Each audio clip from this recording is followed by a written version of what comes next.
কাছাড় জেলার লক্ষ্মীপুর থেকে বৃহৎ পরিমাণের চুরাই কাঠ উদ্ধার করে লক্ষ্মীপুর পুলিশ।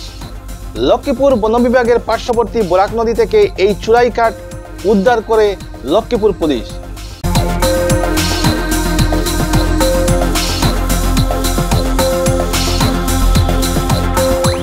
কাছাড় জেলার লক্ষ্মীপুর বনাঞ্চলে বন বিভাগের সামনেই নির্বিঘ্নে বনাঞ্চল ধ্বংস করে যাচ্ছে বন মাফিয়ারা। এতে লক্ষ্মীপুরের সংরক্ষিত বনাঞ্চল দীর্ঘদিন ধরে ধ্বংস করে চালিয়ে যাচ্ছে একাংশ অবৈধ ব্যবসায়ীরা। এক গোপন সূত্রের খবরের ভিত্তিতে লক্ষ্মীপুর মহকুমার পুলিশ প্রধান পার্থপ্রতিম কুয়ারা ও লক্ষ্মীপুর থানার ওসি কমলেশ সিং এর নেতৃত্বে লক্ষ্মীপুর পুলিশ গতকাল রাতে এক অভিযান চালিয়ে লক্ষ্মীপুর শহরের ৬ নম্বর ওয়ার্ডের অন্তর্গত ফুলরতল ঘাট বরাক নদী থেকে পুলিশ জব্দ করে প্রায় ৩০০ সিএফটি বহুমূল্যের চুরাকাঠ।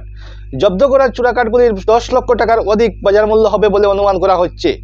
এদিকে এই মূল্যবান চেরাই করা কাঠগুলি পুলিশের দ্বারা জব্দ করার খবর চাউর হতেই এলাকা জুড়ে সচেতন মহলে এক প্রশ্নবোধক চিহ্ন দেখা দিয়েছে। লক্ষ্মীপুর বন বিভাগের রেঞ্জ কার্যালয় থেকে মাত্র ১ কিলোমিটার ভিতর বৃহৎ পরিমাণের পুলিশ দ্বারা কাঠগুলোকে উদ্ধার করার ব্যাপারটা এত সহজভাবে মেনে নিতে পারছেন না এলাকার সচেতন নাগরিক।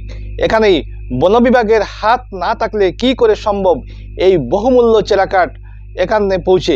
অবশেষে লক্ষ্মীপুর পুলিশ কাঠগুলি জব্দ করে লক্ষ্মীপুর বন বিভাগের কাছে সমঝিয়ে দেয়। সংবাদ এখনকার মতো এখানেই। পরবর্তী খবরের জন্য চোখ রাখুন আমাদের পর্দায়। শুভরাত্রি।